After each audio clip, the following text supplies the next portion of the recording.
Bismillahirrahmanirrahim. Assalamualaikum warahmatullahi wabarakatuh. Bismillah, alhamdulillah, wassalatu wassalamu ala habibillah, Sayyidina Muhammad ibn Abdullah, wa ala alihi wa sahbihi wa mawalah. Subhanaka la ilma lana illa ma 'allamtana innaka antal alimul hakim. Wa la hawla wa la quwwata illa billahil aliyyil azim. Allahumma rabbi shrah lana sudurana wa yassir lana umurana wahlul 'uqdatam min alsinatina yafqahu aqwalana.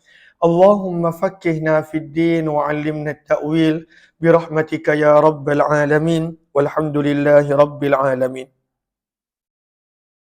Alhamdulillah, syukur kepada Allah Subhanahu wa taala. Pada petang ini kita nak sambung lagi pembacaan kitab hadis Imam Tirmizi rahimahullahu taala pada siri yang ke-6 untuk hari ini. Ahlan-ahlan kepada sahabat-sahabat yang berada di ruangan TikTok dan juga ruangan FB, Haifa, Sherina, Kopi 1, Emma, Fatimah Az-Zahra, di ruangan FB Adlin Maira, Ayu Hafiz dan juga semua sahabat-sahabat yang lain. Kita masih lagi berada pada tajuk di mana Imam Tirmizi menerangkan tentang sabdaan Nabi, Al-Quran unzila ala sab'atu ahruf, bahawa Al-Quran itu telah diturunkan mengikut 7 huruf, 7 lugah, 7 lahjah bahasa Arab daripada kabilah yang berbeza-beza. Maka hadis yang seterus ini menceritakan tentang kisah Umar bin Khattab yang mendengar seorang sahabat yang lain membaca Al-Quran berbeza daripada bacaan beliau. Riwayat 2953. Wa bihi ilaihi qala hadatsana Hasan bin Ali al-Khallal wa ghairu wahid qalu hadatsana Abdul Razzaq qala akhbarana Ma'mar an az-Zuhri an Urwah bin Zubair an al-Miswar bin Makhramah wa Abdurrahman bin Abdul Qari radhiyallahu anhuma. Daripada Miswar bin Makhramah dan Abdurrahman bin Abdul Qari, mereka berdua telah mengkhabarkan bahawa mereka berdua telah mendengar Umar bin Khattab radhiyallahu anhu berkata. Maka Umar bin Khattab bercerita, kata Umar bin Khattab, marartu bi Hisham bin Hakim bin Hizam. Aku telah melewati seorang sahabat yang bernama Hisham bin Hakim bin Hizam. Dan pada waktu itu beliau sedang membaca surah Al-Furqan. Dan peristiwa ini berlaku fi hayati Rasulillah pada waktu Nabi masih hidup. Fastama'tu qira'atah, kata Umar, aku mendengar bacaan Hisham dengan teliti. Fa idza huwa yaqra', maka Hisham telah membaca Al-Quran ala hurufin kathirah, dengan perbezaan huruf yang banyak, lam yukri'niha, yang tidak pernah diajar huruf-huruf itu kepadaku oleh Nabi SAW. Dia baca pada waktu itu bacaan yang berbeza daripada aku, yang Nabi telah ajar kepadaku. Fakitu, dan pada waktu itu Hisham bin Hakim bin Hizam sedang solat. Kata Umar, fakitu, maka hampir-hampir sahaja aku, usawiruhu ada dua makna. Makna yang pertama, akhizuhu bira'sih, hampir-hampir sahaja aku menarik kepala Hisham yang sedang solat. Makna yang kedua, uwathibuh, hampir sahaja aku melompat untuk memukulnya. Sebab dia baca Al-Quran yang berbeza daripada apa yang diketahui oleh Umar bin Khattab daripada suratul Furqan. Fanazartu, namun aku telah menunggu. Hatta sallama, sehinggalah Hisham bin Hakim selesai solat. Falamma sallama, bila Hisham selesai di solat, labbabtuhu, aku telah mengikat lehernya, biridaihi, dengan selendangnya, dan menariknya. Labbaba bermaksud mengikat seseorang itu pada leher dan menyeret. Maka Umar bin Khattab ambil selendang Hisham, letakkan pada leher dia dan seret Hisham untuk berjumpa dengan Nabi SAW. Fakultu, maka Umar bertanya, man aqra'aka hadhihi surah, siapa yang ajar kepada kamu cara membaca surah ini? Allati sami'tuka, yang aku telah mendengar kamu membacanya. Maka berkata Hisham, aku telah mempelajari, telah mengajarkan aku surah ini Nabi SAW. Qultu, maka aku berkata, kadzabta, engkau berdusta demi Allah. Inna Rasulullah, sesungguhnya Nabi SAW, lahu wa aqra'ani, bagindalah yang telah mengajarkanku surah ini yang kamu baca tadi, namun berbeza. Kata Umar bin Khattab, fantalaqtu aquduhu, maka aku telah menarik Hisham kepada Nabi SAW. Lalu aku berkata, wahai Rasulullah, inni sami'tu hadza yaqra'u surat al-Furqan. Sesungguhnya aku telah mendengar orang ini membaca surah Al-Furqan ala hurufin, di atas perkataan-perkataan, lam tukri'niha, yang Tuan tidak pernah ajar aku akan bacaan dia. Wa anta aqra'tani, dan Tuanlah yang telah mengajarkan aku surah Al-Furqan. Maka Nabi SAW bersabda, arsilhu, lepaskanlah dia wahai Umar. Iqra' ya Hisham, perdengarkanlah bacaan kamu wahai Hisham. Faqra' alaihi al-qira'ata allati sami'tu. Maka Hisham membaca dengan bacaan yang sama yang aku dengar dia baca tadi, berbeza daripada bacaan Umar. Maka Nabi bersabda, hakadha unzilat, seperti inilah Al-Quran telah diturunkan. Kemudian Nabi bersabda kepada Umar bin Khattab, Iqra' ya Umar, bacalah wahai Umar. Maka Umar pun telah membaca bacaan yang Nabi SAW telah mengajarkan kepadaku, kata Umar. Maka Nabi pun bersabda, hakadha unzilat, beginilah Al-Quran telah diturunkan. Nabi membenarkan bacaan kedua-duanya walaupun ada sedikit perbezaan. Kemudian Nabi SAW bersabda, Inna hadzal Quran, ini merupakan tajuk bab kita. Sesungguhnya Al-Quran ini telah diturunkan ala sab'ati ahruf, di atas 7 huruf yang berbeza, atas 7 bacaan yang berbeza, atas 7 lahjah yang berbeza. Maka dalam Al-Quran ada bacaan yang berbeza, dan itulah zaman kita dikenali sebagai qiraat, dikenali sebagai qiraat. Maka setiap qiraat berbeza-beza. Dalam suratul Fatihah sahaja ada banyak qiraat yang mutawatir. Contohnya ihdinas sirata, boleh dibaca dengan sin, ihdinas sirata. Boleh dibaca ismam bizai, ihdinas zirata. Alaihim dibaca alaihimu, dibaca alaihum. Maka dalam surah Al-Fatihah pun ada begitu banyak perbezaan bacaan yang mana bertepatan dengan sabda Nabi, sesungguhnya Al-Quran ini telah diturunkan di atas 7 bacaan yang berbeza, 7 lahjah dan 7 huruf yang berbeza. Hadis ini adalah hadis yang sahih dan sungguh telah meriwayatkannya Malik bin Anas daripada Zuhri. Dengan sanad ini riwayat yang lebih kurang sama, kecuali beliau tidak menyebutkan padanya perawi yang bernama Miswar bin Makhramah radhiyallahu anhu. Bab yang seterusnya berkenaan tentang kelebihan orang yang membaca Al-Quran, maka akan diturunkan ke atas mereka ketenangan. Riwayat 2954. Kita akan baca sampai pukul 6 insya-Allah. Namun mahsyar kita belum mula lagi. Mahsyar kita belum mula lagi. Mungkin bila saya balik daripada ni, insya-Allah kita akan mulakan mahsyar. Sebab selalunya kita baca mahsyar, buku mahsyar pada jam 6 petang, tapi kita belum dapat mulakan lagi. 2954. Wa bi ilaihi qala hadatsana Mahmud bin Ghailan qala hadatsana Abu Usama qala hadatsana Amash Nabi sallallahu Nabi Hurairah. Daripada Abu Hurairah radhiyallahu anhu, beliau berkata, baginda Nabi sallallahu alaihi wasallam bersabda, man nafasa, barang siapa yang membuka jalan. Nafasa memberi maksud farraja. Barang siapa yang membuka jalan bagi saudaranya kurbatan, sesuatu kesusahan, min kurabid dunya, daripada kesusahan dunia, nafasallahu anhu, Allah akan membuka jalan baginya kurbatan, kesusahan daripada kesusahan hari kiamat. Lalu ini adalah matematik mudah. Kita nakkan sesuatu, kita kena buat benda yang sama kepada orang lain. Kita nakkan doa kita makbul, belajar mendoakan untuk orang lain. Kita nak Allah bantu kita, belajar membantu orang lain. Kemudian sabda Nabi, "Waman satara muslimah," barang siapa yang menutup aib seorang Islam yang lain, Allah akan menutupkan aibnya di dunia dan akhirat. Yang ketiga sabda Nabi, "Waman yassara," barang siapa yang mempermudahkan urusan orang yang di dalam kesusahan, Allah akan mempermudahkan urusannya dunia dan akhirat.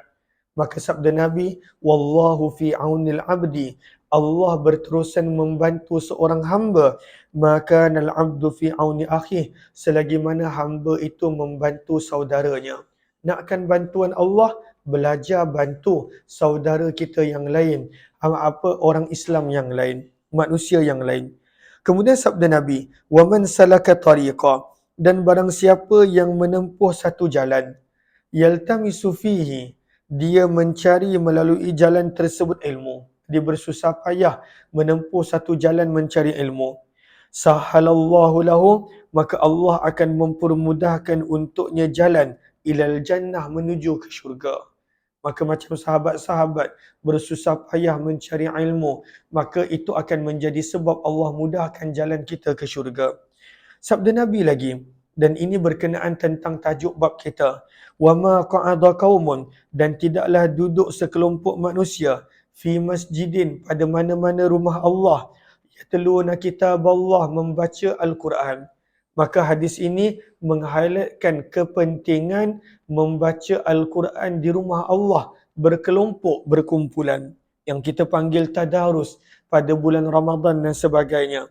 Ataupun kebanyakan masjid buat selepas subuh, baca Al-Quran beramai-ramai. Ini dalil dia. Yatluna kitab Allah, membaca Al-Quran. Wa yatadarasunahu, dan bertadarus akan Al-Quran. Apakah maksud tadarus? Lihat kepada Sahara, Sinhara, pada baris yang ke-7. Qira'atu ba'dihim ala ba', seseorang membaca dan orang lain mendengar. Tasihan lil alfaz, untuk membetulkan lafaz-lafaz Al-Quran, maka itu dipanggil tadarus. Ada yang membaca dan ada yang mendengar. Kecuali sabda Nabi, "Nazalat alaihimus sakinah," akan turunlah ke atas mereka sakinah, "wa ghashiyatuhumur rahmah," meliputilah akan mereka rahmat kasih sayang Allah, "wa haffathumul malaikah," dan akan menaungi mereka para malaikat. Sabda Nabi lagi, "Waman abta'a," dan barang siapa melambatkan dengannya amalannya, "lam yusri bihi nasabuh," tidak akan mempercepatkan kepadanya nasab dia. Maksudnya di sisi Allah, yang Allah pandang bukan nasab keturunan, yang Allah pandang adalah amal dan perbuatan. Maka jangan kita berbangga dengan nasab keturunan, tapi sebaliknya kita hendaklah menunjukkan amalan kita. Kata Imam Tirmizi beginilah yang telah diriwayatkan oleh lebih daripada seorang, daripada A'mash, daripada Abu Salih, daripada Abu Hurairah, daripada Nabi SAW, riwayat yang seperti ini, dan telah meriwayatkan Asbad bin Muhammad daripada A'mash, beliau berkata, "Hudithu," aku telah diceritakan, telah diriwayatkan daripada Abu Salih, daripada Abu Hurairah, daripada Nabi SAW, dan beliau menyebut sebahagian daripada hadis tersebut. Bab yang seterusnya berkenaan tentang dalam tempoh berapa hari sepatutnya kita khatamkan Al-Quran. Maka ini adalah hadis berkenaan tentang Abdullah bin Amr ibnu Al-As, yang mana diminta berkali-kali kepada Nabi untuk mengkhatamkan Al-Quran dalam tempoh yang cepat. Maka Nabi suruh dia paling cepat setiap 3 hari satu khatam. Jom kita lihat riwayat 2955. Wa bi ilai qala hadatsana Ubaid bin Asbad ibn Muhammad al-Qurashi qala hadatsani Abi an Mutarrif an Abi Saq an Abi Burda an Abdullah ibn Amr, daripada sahabat Nabi Abdullah ibnu Amr ibnu Al-As radhiyallahu taala anhu, beliau berkata, "Qultu ya Rasulullah," aku telah berkata, wahai utusan Allah, "fi kam aqra'ul Quran," pada tempoh berapa lama aku patut khatamkan Al-Quran? Qala, maka sabda Nabi, "Ikhtimhu fi syahrin," khatamkanlah Al-Quran dalam tempoh 1 bulan. Setiap 1 bulan 1 khatam. Maka Abdullah berkata, "Sesungguhnya aku mampu lebih baik daripada itu. Aku masih muda, wahai Rasulullah. Aku mampu baca Al-Quran dengan banyak." Maka sabda Nabi, "Ikhtimhu fi 20," khatamkanlah Al-Quran setiap 20 hari 1 khatam. Berkata lagi Abdullah, inni utiku afdala min zalik. Sesungguhnya aku mampu lebih baik daripada itu, izinkanlah wahai Rasulullah. Maka sabda Nabi, ikhtimhu fi 15. Khatamkanlah satu khatam setiap 15 hari. Setiap 15 hari satu khatam, 15 hari satu khatam. Kemudian berkata lagi beliau, inni utiku afdala min zalik. Sesungguhnya aku mampu lebih daripada itu wahai Rasulullah. Maka sabda Nabi, ikhtimhu fi 10. Kalaulah begitu, khatamkanlah Al-Quran dalam tempoh 10 hari satu khatam. Namun Abdullah berkata lagi, wahai Rasulullah, inni utiku afdala min zalik. Sesungguhnya aku mampu lebih baik daripada ini. Maka sabda Nabi, khatamkanlah Al-Quran dalam tempoh 5 hari. Beliau masih lagi minta. Dia kata, wahai Rasulullah, sesungguhnya aku mampu afdala min zalik, lebih baik daripada itu. Maka Nabi SAW, fama rakhasali, Nabi tidak memberi keizinan kepadaku. Maksudnya Nabi SAW suruh dia untuk mengkhatamkan Al-Quran setiap 5 hari satu khatam. Dalam riwayat yang lain, Nabi izinkan setiap 3 hari satu khatam. Dan Nabi tak izinkan lebih daripada itu. Hadis ini adalah hadis yang hasan sahih gharib kata Imam Tirmizi. Yustaghrabu, ianya dianggap gharib, dianggap asing daripada hadis Abu Burdah daripada Abdullah bin Amr, dan sungguh telah diriwayatkan hadis ini daripada sanad yang berbeza daripada Abdullah bin Amr radhiyallahu anhuma 2956 waruya, dan diriwayatkan daripada Abdullah bin Amr daripada Nabi yang mana Nabi bersabda, lam yafqah, tidak akan faham dengan sebenar-benarnya seseorang yang membaca Al-Quran kurang daripada 3 hari. Bukanlah maksud tak boleh. Boleh kalau kita nak setiap 3 hari satu khatam. Tetapi kita tidak akan dapat menghayati akan makna dan juga isi kandungan dia. Diriwayatkan daripada Abdullah bin Amr, sesungguhnya Nabi SAW bersabda, Iqra'il Quran, khatamkanlah Al-Quran dalam tempoh setiap 40 hari. Sebab itu kita lihat kepada Sahara, lihat kepada Allahumma salli ala Sayyidina Muhammad sebentar.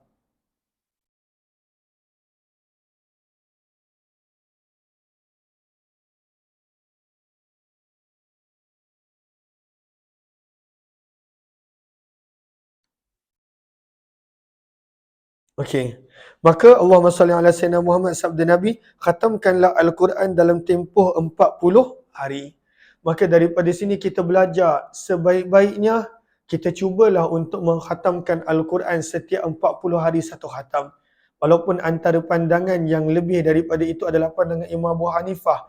Setahun khatamkanlah Al-Quran 2 kali. Sekurang-kurangnya. 1 kali bulan Ramadan dan 1 lagi khatam dalam baki tempoh 11 bulan.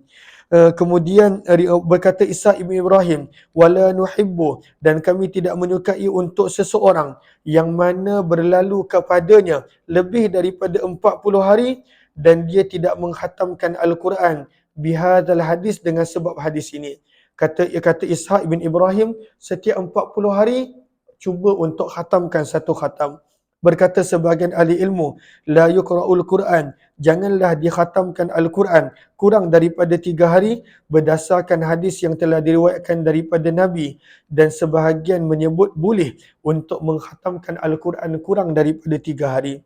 Maka apakah dalil-dalil yang menunjukkan Al-Quran pernah dikhatamkan kurang daripada 3 hari? Kita akan sambung jam 6.45 nanti insya-Allah. Kepada sahabat-sahabat yang biasa join program Mahsyar, kita belum mula lagi. InsyaAllah kita akan mulakan program Mahsyar bila saya balik Malaysia 14 hari bulan nanti insyaAllah. Tapi kalaulah saya ada masa di tengah-tengah itu, saya akan lakukan. Cuma ni sekarang ni saya nak kena khatamkan Jami' Tirmizi dalam bulan ini insyaAllah. Asalnya nak khatam bulan Ramadan. Namun qaddarallah, ketentuan Allah berbeza, maka tak sempat nak khatam. Sebab itu nak segerakan khatam. Tinggal lebih daripada, kurang daripada 1000 hadis lagi insyaAllah. Nanti kita akan sambung balik jam 6.45. Assalamualaikum warahmatullahi wabarakatuh.